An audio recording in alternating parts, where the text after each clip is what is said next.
Hello everyone. If you like what I'm doing here, please consider subscribing, liking, and commenting. It would really help the channel out quite a bit. Thank you very much. After 6:30. God, this is the life, eh? Yep. Plenty of sun. Plenty of sand. Plenty of fresh air. Shame we're being crucified.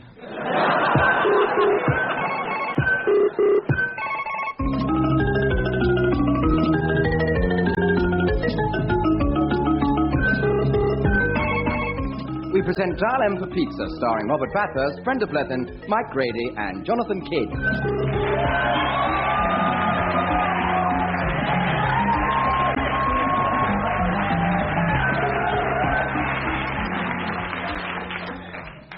So, Mrs. Willis, what seems to be the trouble?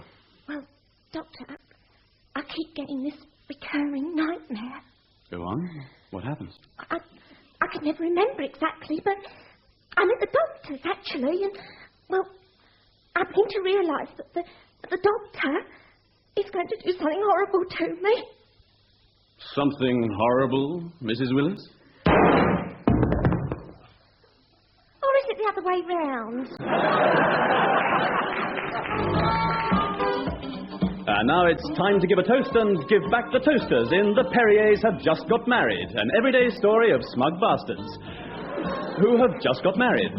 No, I think we'll knock this wall through here, have the black ash shelves here along this side, and hang my creative awards up here. Now, what about the colour scheme? Salmon and peach, all right. Oh, no, that's so 1987. No, I meant for the sandwiches. Oh, yeah, great. Now, what about a neoclassical frieze above the picture rail and commissioning a mosaic for the floor, huh? Oh, great, super. Don't you think it's a bit too much? Oh, chill out. It'll increase the value of the property by 50K. But it's not art. You only rented it for the honeymoon. Check. Notice how stylish I am. Even on holiday. Oh, Rich, I'm so glad I married you. You don't care how many people think you're a conceited twat. Great, darling. Hey, time for a swim in my black one-piece Jerry Hall black backless swimsuit black. Oh, no. Yeah, what's the matter, doll? Well, there's snow everywhere. Well, this is a ski resort. Oh, right. Well, why didn't you tell me? Well, I assumed you'd have worked it out after a flight to Switzerland, a 2-hour bus journey up a mountain and renting a pair of skis. Oh, why? I'm not psychic, you know. Well, it's a good job I did the packing. Here we are. Ski suits from Just Ski Suits, moon boots from Just Moon Boots, and then I got some of that stuff that screens out the ultraviolet light that gives you snowburn from Just that stuff that screens out the ultraviolet light that gives you snowburn. Great. Let me take a picture with my idiot-proof Kodak disc camera. Oh, no, doll, you put the wrong disc in. Oh, I can't help it. I'm not psychic. Oh, hello. There's someone at the door. Hi! Hi. Who are you? We're sharing your chalet. I'm Simon. I'm David. Oh, hi. Hi. Hey, are you medical students? Wow, you must be psychic. No, it's just that you've covered my husband's genitals with shaving foam. Right. And later on, we'll be unscrewing the door, moving all the furniture outside, then feeding a dog X-Lax and locking in your bedroom. Hey, Young Rebellion, we can harness this for our next ad campaign. Young Youth Young. And then we're going on the piece. Get it? Yeah. Don't you mean on the piss? Hey, what's the matter with you? No sense of humour? Oh, how can you say that? I'm in advertising. Oh, Rich, look what David's doing. Hey, stop shagging my wife. Sorry. Rich, can I borrow your moon boot? Okay, why? I want to go mooning. Check. And then we can come back and have an après ski. What's that? Well, it's what you do when you've been skiing. Right, hey. Stop shagging my wife. Oh, sorry. Hey, look, why don't we do what we came here for? Oh, but you just told me to stop. No. I mean skiing. Dull, have you waxed your skis yet? Well, I didn't see much point. Eh? Well, I had a good look at them and I couldn't find a single hair. Hey, when we come back, we can have a fondue. What? You put bits of bread on the end of forks and eat them with melted cheese. Oh, I see. Stop shagging my wife. Sorry. Oh, this is all too much. I'm going to chill out and play a Phil Collins album on my Sony portable compact disc player. Nick, Yeah? I can hear our holiday snaps. Join the Perriers on holiday next week when Richard and Dulcie decide to go on a cable car but change their minds when they can't find one with power steering.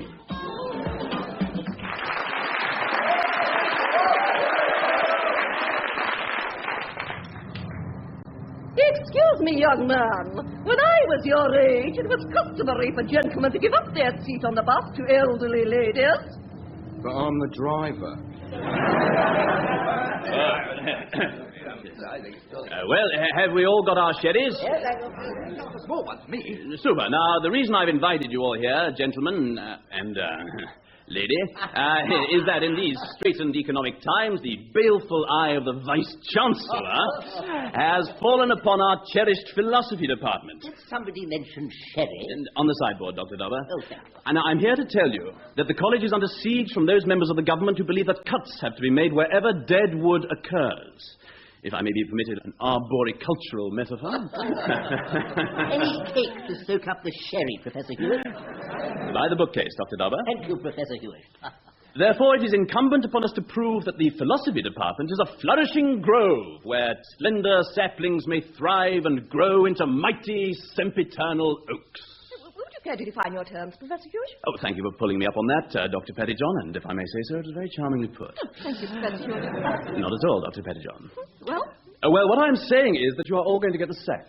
Oh, Except, of course, for those of you who can demonstrate a solid record of productivity over the last 10 financial years. well, we've done a lot of thinking. Yes, thinking. Yes, but what ideas have you had? Well, we decided to take down the blackout curtain. Well, that's hardly likely to put us up there with Schopenhauer, is it? Who? Look, if you're to save your jobs, you really must be able to quantify your output in revolutionary changes in world thought per financial month. Listen, I've got a theory I've been working on for some time. Out with it then, Dr. Dobber. Well, this may sound a little bit crazy, but what if the Earth goes round the sun and not, as hitherto supposed, the other way about? A perfectly sound notion, Dr. Dobber, but I fancy Copernicus came up with that in 1514. Oh, damn cheek. He must have looked at my notes. Well, now, Colin, what ideas have you had? Yes, well, of course. I developed neo-structuralism. Neo-structuralism? Oh, that sounds with it. How does it go? Well, the theory of neo-structuralism contends that the key to language lies not in the object signified, but in the imagination of a giant wasp called Michael. Goodbye, Colin. Dr. Pettijohn. Oh, come on. You've always been in the vanguard of abstract thought in Europe. And very charmingly, may I say so, too. And now is your chance to prove it. Yes, right, well, yes. Yes, in my view, moral philosophy to the present has been fundamentally damaged by the hidebound clinging to the Platonic tradition. Yes, Yet I believe that it is essential to pick up the gauntlet thrown down by the logical positivists, which leads to the simple and ineluctable conclusion that, it's a funny old world, isn't it? And why can't people just be nice to one another? Oh, this is hopeless. And a dog isn't just for Christmas, you know. Yes. I know. Now, look, thanks to your uselessness, we haven't had a single idea, and the government's going to close down this whole department. Hang on, I've got an idea. Yes, Dr. Dobber? Let's kill Thatcher. More sherry, anyone? Yes? When I was your age, a young man at a tea party considered it courtesy to give up his place to an elderly lady. Give up me place? But it's a haddock.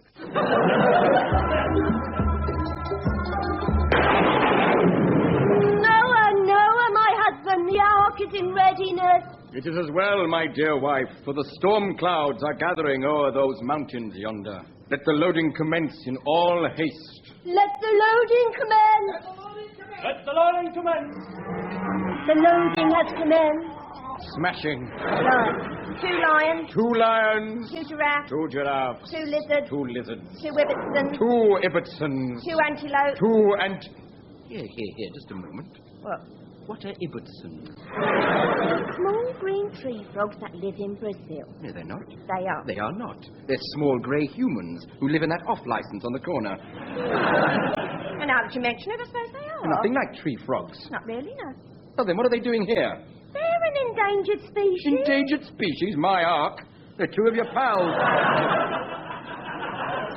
Well, yes, I mean, they have let me have the odd bottle of Fanta on the sleigh. The odd bottle of Fanta does not entitle them to survive the deluge, my dear. Get them off. Oh, but no. You heard me. Off. Mr. and Mrs. Ibbotson. Yes? I'm afraid you can't come after all. What? Well, we cancelled the milk now. Sorry. Right, give me back my can of lager then. Sorry. Honestly, how many more of your friends have you smuggled aboard? None, I promise. All right, let's get on. 2 crocodiles. Oh, crocodile. 2 zebras. Oh, zebras. 2 hippos. Oh, hippo. And their marriage counsellor. A marriage counsellor. Well, of course, hippos are notoriously bad-tempered. Yes? If they're going to be cooped up in there for weeks. Hmm. Well, what if an emotional rift forms? The future of hippo kind could go right up the spout. No, all right, the marriage counsellor stays. Right. It's okay, Mum. What? Nothing. 2 geese. Check.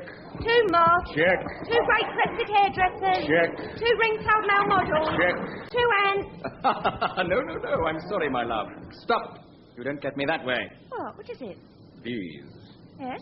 What are they? Ants. That's what you want me to think, but I'm willing to bet they're Bob and Rita from Weight Watchers, dressed up. No, they're ants. All right, if they're ants, you won't mind if I do this. You're right, I don't. Oh. Find new ants. Right. What's next? Oh, I think we're just about full up. Full up already? Yep. By my beard, I thought there was bags of room. Oh, well, can't be helped. We'll just have to leave this lot behind. 2 unicorns. Check. 2 dragons. Check. 2 winged horses. 2 griffins. And a hermaphrodite snarly bleep. Excuse me. Yes? Before the war, when these things mattered, it was not considered unusual for a healthy gentleman like you to give up his seat to people of my age. Oh. Well, all right. Thank you. I hope you enjoy being MP for Thanet West. Jenny, I'm home. Hi. Hello, mate. Hello. I beg your pardon? I just said hello, that's all. Yeah, I heard what you said. Jenny, come quickly. What is it? Whatever's the matter? The cat just spoke to me. Oh. God, you gone start raving mad. No, he's telling the truth. I did just speak to him. My God. This is incredible. We own the first talking cat in the world. Ah, don't be so soft. All cats can talk. They always have done. And not so much of the own. What? Just because it's generally beneath our dignity to join your drivelling, boring chatter doesn't mean we can't talk. So why have you changed your mind now? Dunno, it's a bit of fun. This is amazing. We'll make an absolute fortune. Oh, no, you won't. You'll do exactly as I say. I beg your pardon? I said you'll do exactly as I say. Oh, yeah, you and whose army? I don't need an army, Gordon, when you've seen as much as I have. Eh? Including what you two get up to when the other's back is turned. You're bluffing. Oh, yeah? Does Jennifer know about the little friend you had to stay while she was visiting her mother in Ireland? Good Lord, I thought there was something odd about that weekend. Hey, don't listen to him, Jenny. He's making it up. And does Gordon know the true nature of Jennifer's Tupperware parties? Eh? Or does Desmond from number 12 like her to dress up in a plastic lunchbox? Now, look here. That's not the half of it, is it, Pamela? I don't think we need to bring that up. Who's Pamela? Yes, well, all right, what are you asking for? Well, I think there should be 1 or 2 changes around here. Yes? Yes? To begin with, for one who shares close genetic ties with the lion and the panther, I think the name Tiddles is quite inappropriate. Oh. From now on, I want to be known as Wesley. If you like. Secondly, that tinned rubbish you feed me will have to go. I want the same food as you and on the same table. I want to sleep in the airing cupboard without fear of being turfed out in the morning, and I want my own cat litter. You don't have to hide behind the hydrangeas when you want to dump, and neither should I. All right. Next. It's every cat's right to be allowed to stare. I want to stare at things without being interrupted. Oh, that sounds reasonable enough. And from now on, you must let me sharpen my claws on the sofa. Now, hold on. Oh, no, that's just the beginning. I've got an old score to settle with a particular vet in Harlesden. And I need someone who can work a pair of bolt cutters.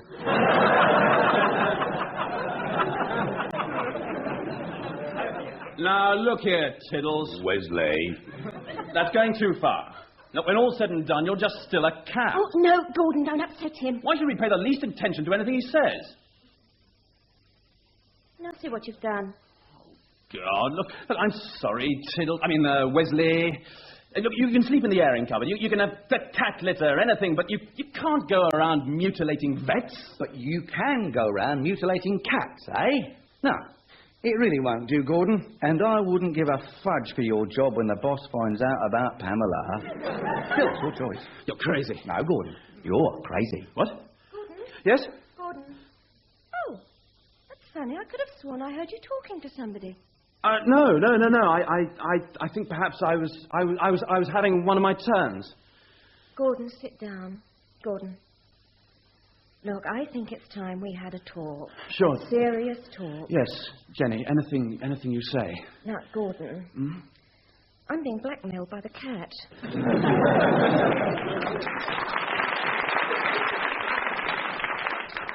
Right, we've got gladioli, lupins, these are peonies, and over there are chrysanths. And I think these are some kind of begonia. That's very interesting, Chief Constable. Now, do you think we could get on with a press conference?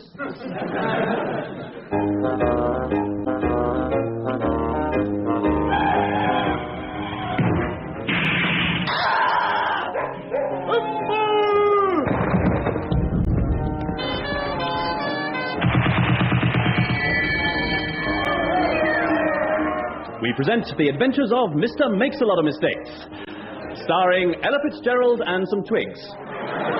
Is this right? Yeah, carry on. Oh. This week, Mr. Makes-A-Lot of Mistakes makes a lot of mistakes at home.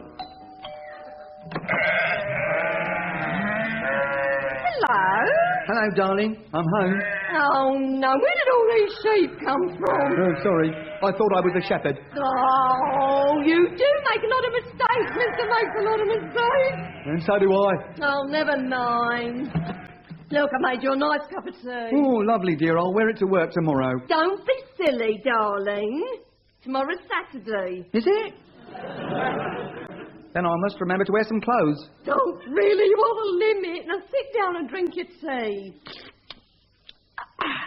Through your mouth. By the way, I got the sack from that ball bearing factory. I thought it was a florist. So did I. That's why I got the sack. Dinner smells good, darling. That's the toilet. Sorry, my mistake. Yeah, when have I ever not? Whoops, better out than in. Oh, that was the doorbell. Oh, right. Dumpty-dumpty-dumpty-dum. Oh, my God. Oh, well, it was the matter, darling. You remember that long-lost sister I told you about? Yes. Well, the vicar's here. Oh. Hello. Hello, vicar. Oh. Cough. Thank you. Oh, what can we do for you, Vicar? Well, Mrs. makes a lot of mistakes. I'm afraid our church has disappeared, and we wondered, as your husband makes so many mistakes, whether he had anything to do with it. Ha! Thor, British pig, hurry up and build the bridge!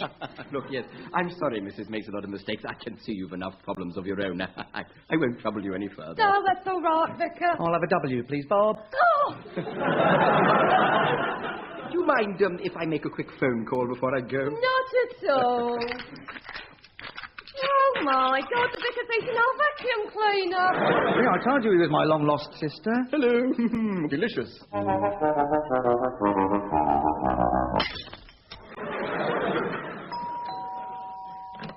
Yes? Good morning, madam. Clean your windows. Oh, why, yes, officer. I'll do them right away. Sorry. Thank you.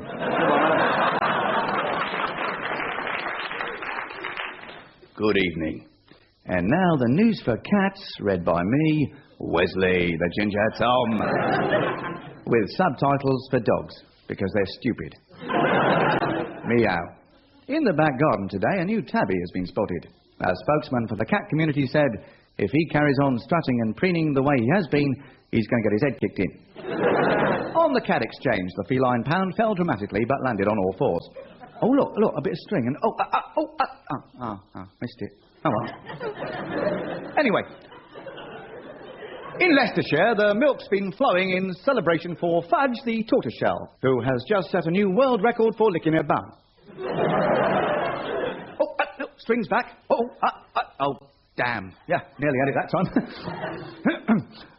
Over 4,000 cats went on a protest slink through London today to demonstrate against the ever-increasing bird problem. They come into our gardens, said a spokesman, hop about a bit, get us all excited, then fly away. This cannot continue. On a lighter note, Battersea Dog's Home has been burnt to the ground. Well done, Smudge and Tinkle. And now for the late film. Oh, the string's back, and it's got a piece of newspaper on the end. Hey, give it here. Go on, give it. Oh, go on, give it here. Go on, give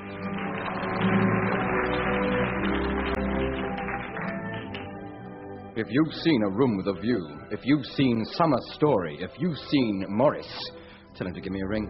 If you've seen White Mischief, then you'll love the new co-production from British Nostalgia in association with American Money, A Handful of Audience, directed by Piers Giles, Giles Charles, and Charles Piers, with additional direction by Piers Piers, Charles Charles, and Giles Gavin, Charles Piers, Charles Jeremy, Giles.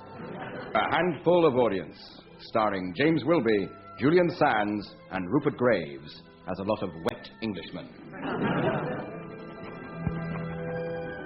My dear Jemima, it is so long since last you heard from me, but you're at such a young and biddable age that I must write to you now, lest you fall in the trap that ensnared your affectionate godmother, your present correspondent.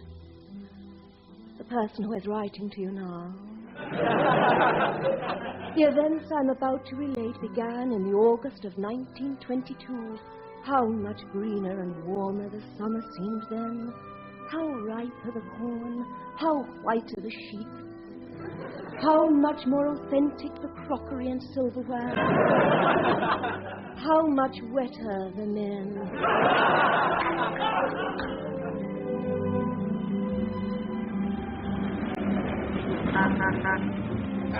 Charles, welcome to our rambling country house in Ireland. Hello, Uncle Basil. Hello. Hello, Cousin Edward. Hello. Hello, Aunt Mabel. Hello! Hello, Denham Elliot. Hello there! Now, come inside at once. You're wet through. How do you think I got the part? Yes, I'll get Daisy to make up a bed for you with white crinkly sheets and lots of lace. Oh, and I'll put at least 4 washstands with Victorian jugs and bowls on top. Capital, so long as they look authentic. Of course, my boy. Now, how are things at Cambridge? Terrible. They've built a new car park there, so we've had to film in Oxford. Now, where's the rosy-cheeked farm girl I fall in love with? All in good time, young man. We've got to have a needlessly big dinner first. I must say, Aunt Mabel, it's good to be back in this rambling country house. Oh, when were you here last? It was Room with a View, I think. Indeed, Charles. Now I hear you're doing great at Oxford. Well, I'm not doing badly. In fact, it would not be untrue to say that fortune has been my constant companion. I'll get Daisy to make up a bed for him. White linen, crinkly cotton beds, rose petals dancing rose in the sunlight. Another glass, sir? No, thank you, Hoskin. The 6 I've got already are quite authentic enough, thank you. Very well, sir. Any chance of some food? What, and cover up these lovely plates? Oh, I'm sorry, Hoskin. I've been a fool. The summer was long, sultry, slow-moving, and yes, a bit boring. But at least it was British. Then, a few days after Charles arrived. Christ, I'm bored. I think I'll go into this orchard. Oh, hello, sir. Ah, this is what I've been waiting for, the farm girl. Hello. I shall pass over the details of the courtship that ensued, my dear Jemima. Suffice it to say that it took 40 whole minutes of screen time, and they were still at holding hand stage.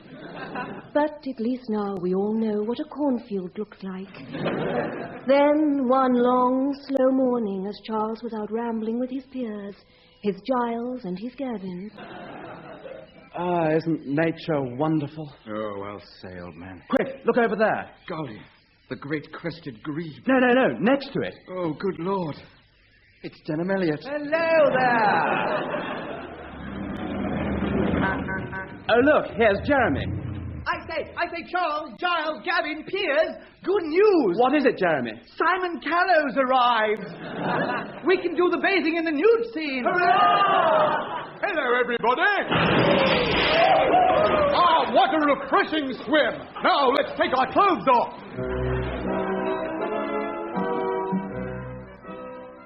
Uncle Basil, Aunt Mabel, you wanted to see me. Now, look here, Charles. What's all this I hear about you and Lily, the rosy-cheeked farm girl? Oh, her. She's just a low-born drudge who I'll completely forget about in a few weeks' time. Are you sure? Yes, we're getting married. And I trust you'll be keeping her in the manner to which she's accustomed. Indeed, sir. I'm building her a hut in the back garden.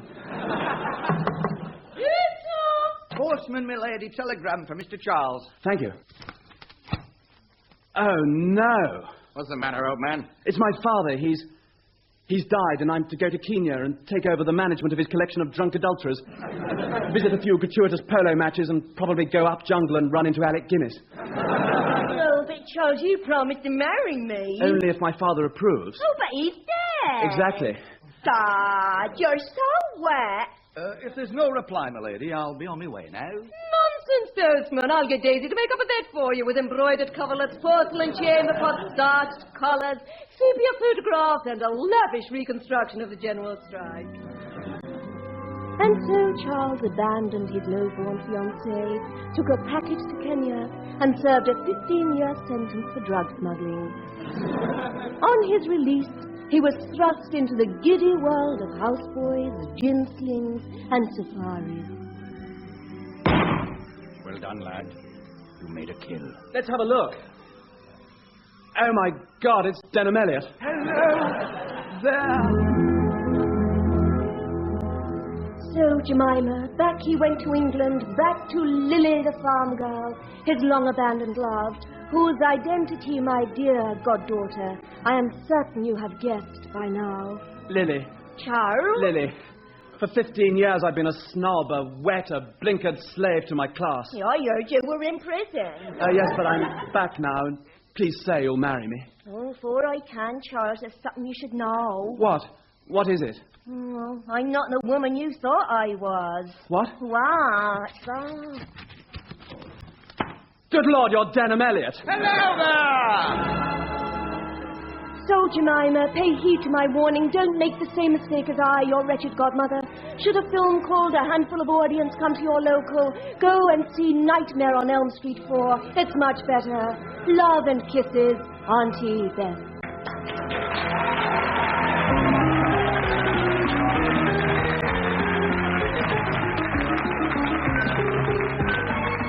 That was Dial M for Pizza, starring Robert Bathurst, Brenda Blethyn, Mike Grady, Jonathan Kidd, and Denham Elliot. Hello there. It was written by James Hendry and Ian Brown, and the producer was David Tyler.